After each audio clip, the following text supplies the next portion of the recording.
तो चलिए शुरू करते हैं हमारी आज की कहानी। रिपोर्ट को खोला तो जैसे मेरे जिस्म में करंट सा दौड़ चुका था, क्योंकि उस रिपोर्ट में लिखा था कि कामिनी प्रेग्नेंट है। मेरा तो जिस्म कांप चुका था, लेकिन बहरहाल मैं वीना के साथ बहुत खुश था, क्योंकि वो खूबसूरत थी, जवान थी और भला की हसीन थी, जॉब भी करती थी। हम दोनों एक ही कंपनी में जॉब करते थे, लेकिन जब मैं 4-5 दिनों तक एक सूट पहने रखा था, कोई भी मुझसे ये कहने वाला नहीं था कि ये सूट बदल लो, गंदा हो गया है, मैंने नए प्रेस कर रखे हैं, वो पहन लो। पहले जो मनपसंद का खाना मिलता था, वैसे अब ऐसा कुछ भी नहीं था। मेरा पूरा नाम अमित राज चौहान है। सब प्यार से मुझे राज कहते थे। मेरी उम्र 27 साल है। आज मैं सुबह ही चाय का एक घूंट भरते ही कप बड़ी जोर से ज़मीन पर पटक दिया। मेरी पत्नी कामिनी सामने खड़ी पूरी तरह से घबरा गई थी। मैंने कहा कि जाहिल औरत, चाय तक बनानी नहीं आती, इतनी चीनी डाली है कि चाय मेरी किस्मत में ही खराब थी जो मुझे अनपढ़ अंगूठा छाप पत्नी मिल गई। मेरी शादी को 2 साल बीत गए थे। वो मेरी माँ की दूर के रिश्तेदार की बेटी थी। हम दूसरे शहर से उसे ब्याह कर लाए थे। मैं उससे शादी नहीं करना चाहता था, लेकिन मेरी माँ की जिद थी कि शक्ल सूरत तो अच्छी थी, लेकिन मुझे हमेशा पढ़ी लिखी लड़कियां ही भाती थी जो मेरे साथ मेरे माहौल में एडजस्ट हो सके। मैं एक बहुत ही शानदार कंपनी में जॉब करता था। मेरा उठना बैठना ऐसे ही लोगों के साथ था। जब किसी पार्टी में जाता तो अपने ऑफिस के सहकर्मियों की पत्नियां को देखकर मेरी भी ख्वाहिश होती कि मेरी पत्नी भी ऐसी हो, लेकिन मेरी माँ ने तो मेरे पल्ले में एक जाहिल औरत को बांध दिया था। मुझे समझ नहीं आता था कि आखिर माँ ने मेरे बारे में क्या सोचा। मैं तो उसे अपनी ऑफिस में किसी पार्टी में भी लेकर नहीं जाता था। कैसे लेकर जाता? उसे तो इंग्लिश का कोई वर्ड भी नहीं बोलने आता था। मेरी माँ कहती थी कि तुम्हारे लिए मैंने हीरा पसंद किया था, पर मैं नहीं जानती थी कि तुम इसकी कद्र नहीं करोगे। मैं अपनी माँ का मजाक उड़ाने लगता कि हीरा ऐसा होता है। अंगूठा छाप उसके अनपढ़ होने का ताना देता रहता था, लेकिन उसने कभी भी पलट कर मुझे जवाब नहीं दिया था। बस सर झुकाए किसी मुजरिम की तरह मेरे सामने खड़ी रहती थी, कुछ नहीं कहती थी। मुझे वो कभी भी एक आंख नहीं भाती थी। न उसका पहनना ओढ़ना मुझे पसंद था। मेरी पत्नी खाना बहुत अच्छा बनाती थी। उसे ये सब पता चलता था कि मुझे आलू के पराठे बहुत पसंद है। वो हफ्ते में 1-2 बार ज़रूर बनाती थी। जब मैं ऑफिस के लिए निकलने लगता तो वो टिफ़िन रेडी कर देती थी। एक बार वो कपड़े प्रेस कर रही थी कि मेरी फेवरेट ड्रेस उसने जला दी। ये देखकर वो बहुत ज़्यादा परेशान हो गई थी, लेकिन जब मैंने अपनी ड्रेस शर्ट जली हुई देखी तो मुझे इतना गुस्सा आया कि मैंने 2 थप्पड़ उसके मुंह पर जड़ दिए। मेरी माँ फौरन अपने कमरे से बाहर आई और कहने लगी, ये क्या कर रहे हो? क्या तुम जानवर हो? मैंने कहा, माँ इससे कहो कि दफ़ा हो जाए मेरे सामने से, वरना मैं इसका हुलिया बिगाड़ दूंगा। उसके दोनों गालों पर मेरी उंगलियों के छाप पड़ी हुई थी। मेरा गुस्सा किसी तरह कम नहीं हो रहा था। मेरी माँ कहने लगी, वैसे तो तुम हर वक्त उसे जाहिल होने का ताना देते हो, लेकिन पत्नी पर हाथ उठाकर जहालत का सबूत तो तुमने दिया है। मैं अपने ऑफिस के लिए निकल गया। एक खूबसूरत लड़की मेरे ऑफिस में जॉब कर रही थी। वो पढ़ी लिखी थी, खूबसूरत थी और फिर मुझसे हंस हंस के बातें किया करती थी। वो मुझे बहुत अच्छी लगने लगी थी। अगर मेरी शादी कामिनी से ना हुई होती तो मैं ज़रूर हीना से शादी कर लेता। मैं बात बात पर कामिनी को डांटता रहता, चाहे उसकी गलती हो या ना होती। वो चुपचाप मेरी हर बात सुनती थी। कभी कभी तो मुझे लगता था कि वो जैसे पत्थर की बनी हुई है, वरना रोज़ इतनी बेइज्जती कौन बर्दाश्त करता है। कुछ दिनों से मेरी माँ बहुत ज़्यादा बीमार थी। कामिनी उनकी सेवा अकेले ही करती रहती थी। कुछ दिन बाद माँ हमें छोड़कर इस दुनिया से चली गई। आज ऑफिस जाने से पहले कामिनी ने इस जूते पॉलिश करके रखे। जरा सी देर कर दी और मेरा पारा हाई हो गया था। मैंने उसे बहुत मारा। मुझे लग रहा था कि मैं घर जाऊंगा तो मायके जा चुकी होगी, क्योंकि आज मैंने उसे बहुत मारा था। लेकिन जब मैं घर गया तो पराठों की खुशबू आ रही थी। मैंने खाना खाया, कमरे में आया तो मेरे सर में दर्द था।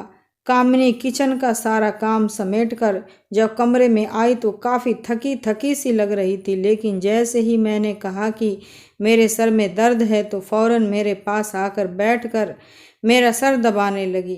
तभी मुझे अपने माथे पर नमी का महसूस हुआ।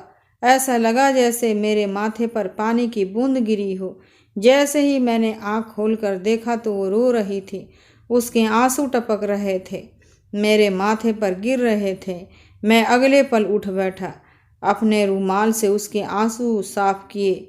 इससे पहले मैं कुछ कहता, अगले पल वो मेरा कंधा थाम कर रोने लगी।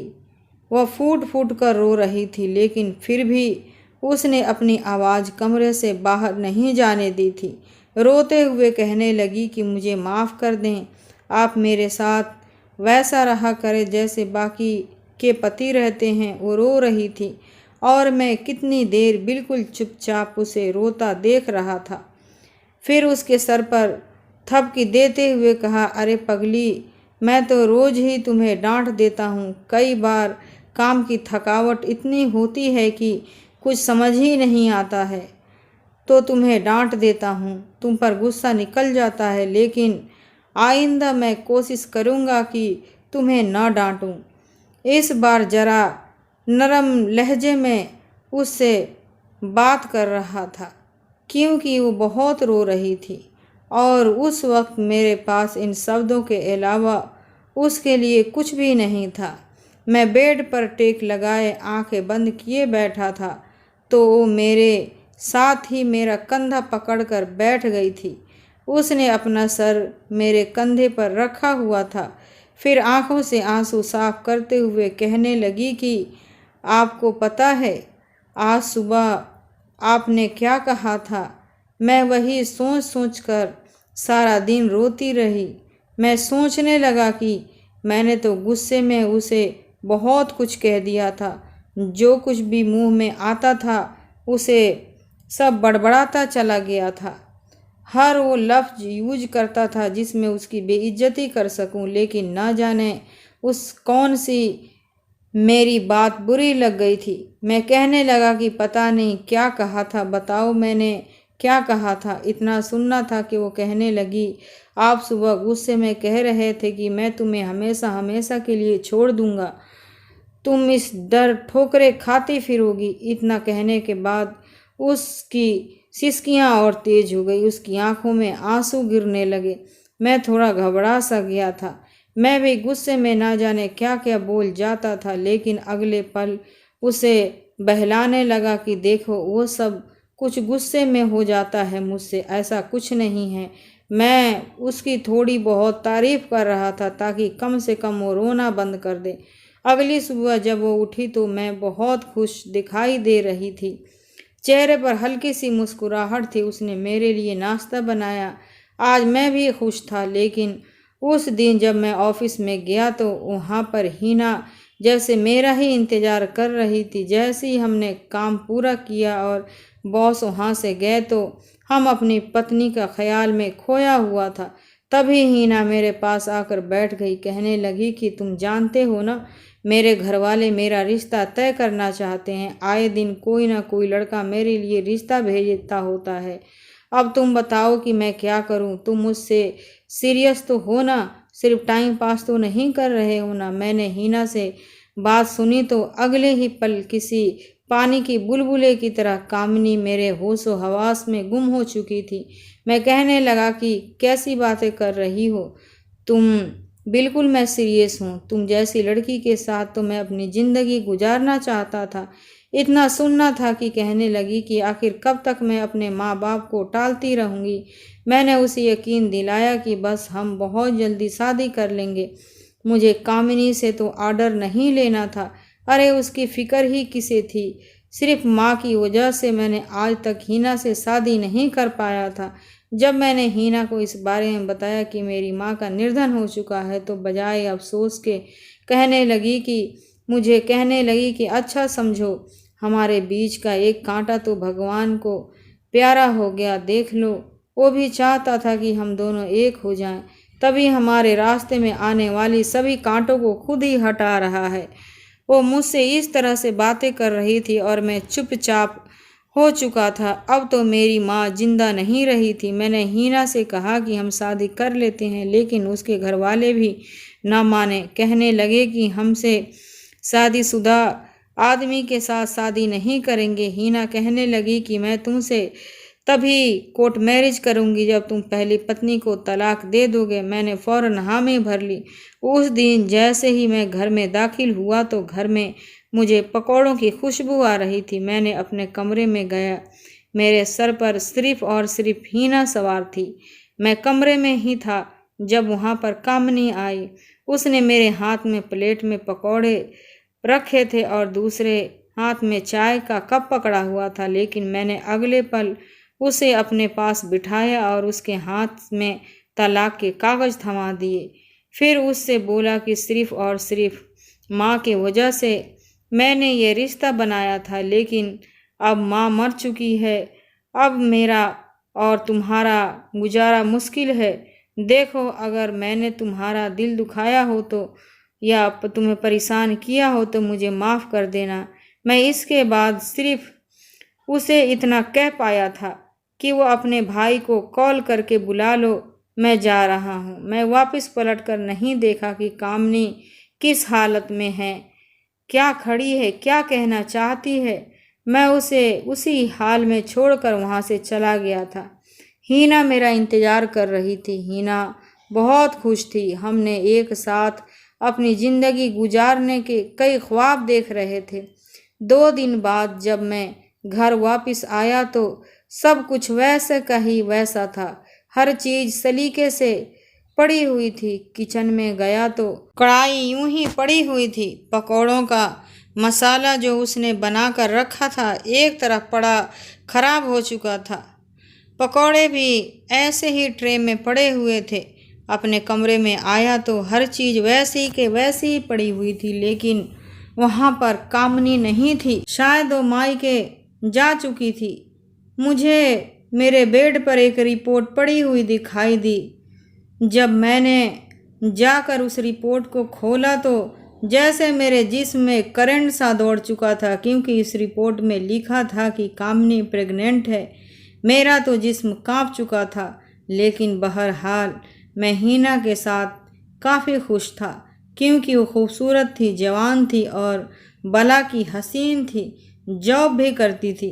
हम दोनों एक ही कंपनी में जॉब करते थे, लेकिन अब मैं 4-5 दिन तक एक ही सूटे पहने रखा था।